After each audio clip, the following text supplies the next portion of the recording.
Mbote mingi Congolais, Mbote biso banso. Et encore une fois, liboso na bino wabino ndeko na bino Gladys Pambo combattant toujours.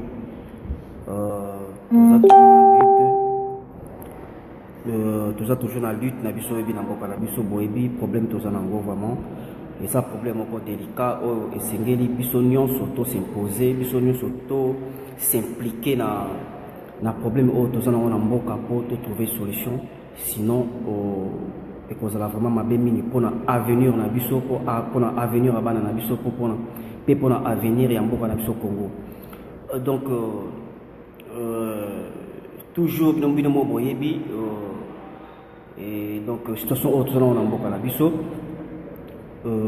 Kabila alias Kanambe alias Kabila alingi ko lâcher pouvoir te alingi ko tikate et alors que biso pe bana mboka to ko lâcher te donc résistance vraiment il y a toujours ma casse il y a toujours résistance jusqu'au bout ba marche na biso toujours sala ba makambi toujours sala et comme vraiment populaire il faut ba marche na biso ezala vraiment et comme populaire et comme vraiment et atteindre tous les 4 coins ya mboka na biso. Il faut tout le monde à se mobiliser vraiment. Il y a qu'au marcher, il y a qu'au savoir quelque chose, il y a qu'au savoir quelque chose pour Kabila Alonga. Ne fût-ce que quelque chose, tout le monde doit le faire. Donc il faut bisogno sur tout simba vraiment tous à la vraiment unis, bisogno sur tout ça quelque chose pour Kabila à la mboka na biso a tikamboka na biso to kangaye yé vraiment il faut to kangaye. Et il faut vraiment tout kangaye, il faut azala juger, il faut afuta nyonso oye azo sala ya mabe na mboka na biso. Azo continuer ko boma bato, azo continuer ko violer, azo continuer ko saba massacre, azo boma même tina ba bébé. Donc eza situation où tout le monde aza au courant nango, tout le monde a yebi yango.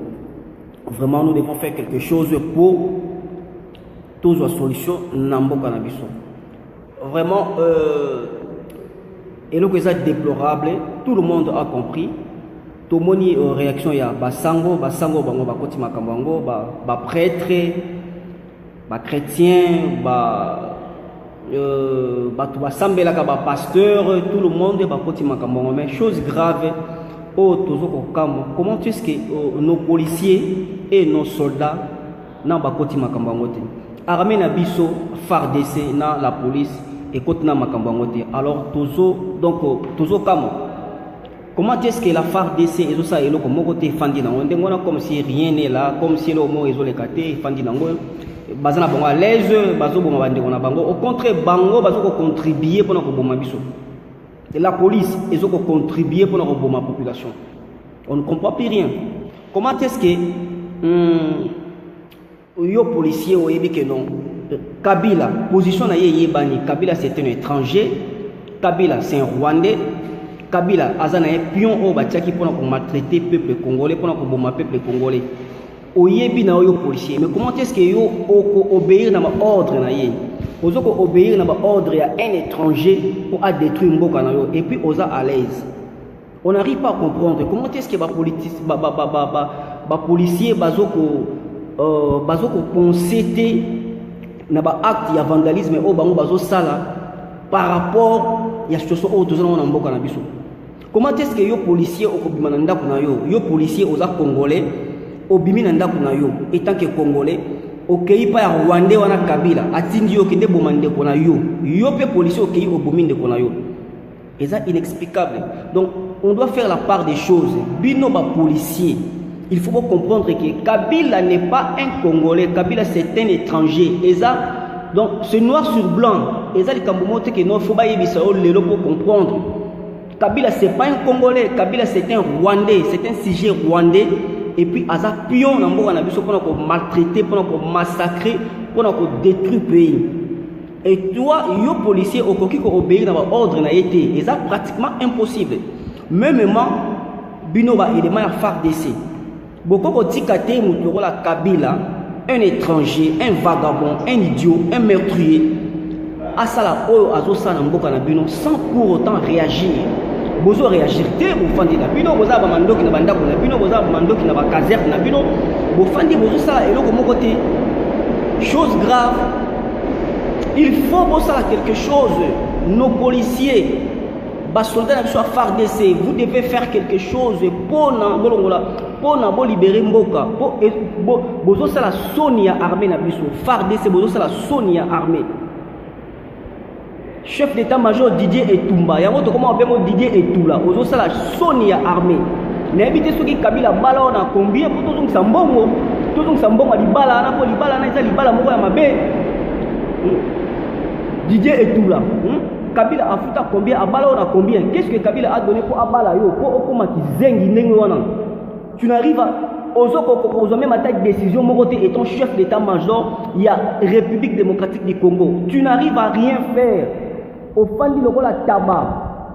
Didier Etula. Tu ne mérites pas aux à la chef d'état-major. Aux autres mériter aux à la chef, il y a FARDC. Aux autres mériter démissionner. Ce que je non, vous êtes incapable de démissionner Didier Etumba. Parce que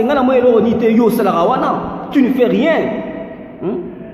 Pour aux ordre, faites une déclaration Didier Etumba. Faites une déclaration que plus jamais Kabila armé pour armer c'est toi les chefs.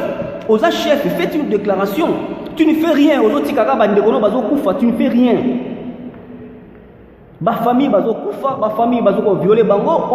Kabila fait de n'importe quoi. Et puis Kabila quand il fait quelque chose, azo hésiter. Et pourquoi est-ce que yo hésiter? Pourquoi est-ce que yo congolais hésiter de faire quelque chose contre yé? Parce que yé azo hésiter. Azo même ba bébé tu na maternité, azo il tue, azo hésiter. Et toi tu veux hésiter. Ça n'a pas de sens. Didier Etumba. Ça n'a pas de sens. Faites quelque chose pour le Congo. Chef d'état-major général, faites quelque chose. Au cause de la teka ko fandi, au lati ba pété zangatina, au jour ça n'a pas de sens. Il faut être fou, il faut être malade, il faut être psychiatre. Donc, moi je te dis quelque chose, Didier Etumba, tu dois faire quelque chose. Ceux qui vont aux chef d'état-major, il y a solo. Ceux qui vont aux formation militaire. Ceux qui vont aux Anabamasoua, vraiment, solo, vraiment, faites quelque chose. Sangisa Bamasoua na wana, bo sangana, boye bela kabila wana, boye bandeni boko kangaye, boye bandeni boko, donc, boko immobiliser, boye ba. Faites quelque chose, au kotika boete, la police, et bo marabatu, bino même sous FARDC, bozo bo mabiso, ça ne sert à rien, et aussi longtemps kabila zan étranger. Donc, na yo Didier Etumba, aux obéir dans l'ordre, il y a un Rwandais. Oh, il y a un Rwandais, il y a un Rwandais. Et ça, on va combattre. Il y a un biso Kabila à Ballon, à combien pour deux Sambongo. Pour ça, quelque chose. Donc, moi, je suis révolté. Je suis vraiment révolté dans FARDC. Je suis vraiment révolté contre FARDC. FARDC, vous avez aidé le peuple n'a rien. La police, vous avez aidé le peuple n'a rien. Le peuple a commis. Donc, Azo Sabe fort na Yemoko. Sans aide, il y a la police. Sans aide, il y a FARDC. Donc, en tout cas, Naza vraiment désolé. Puis Naza révolté contre FARDC, contre la police. La police n'a FARDC, il faut ça quelque chose. Sinon, ça ne va pas. Donc le message est passé. Le message est passé pour la FARDC dans la police. Vous devez faire quelque chose pour le Congo. Beaucoup de tikate Hippolyte Kanambe abanako manipuler kabino ndengona po boma bandeko na bino. Vous ne pouvez pas accepter et tolérer cela. C'est un message que ngana zo ko adresser dans FARDC pe dans la police. Didier Etumba, place aux alliés. Yo ko la Congo no e koma na Didier Etula, Kabila abala yo. Il faut Oloba, ceux qui t'ont démissionné, tu ne mérites pas d'être la chef d'état-major, aux vraiment généralement bololé. Il faut démissionner. Le message est passé.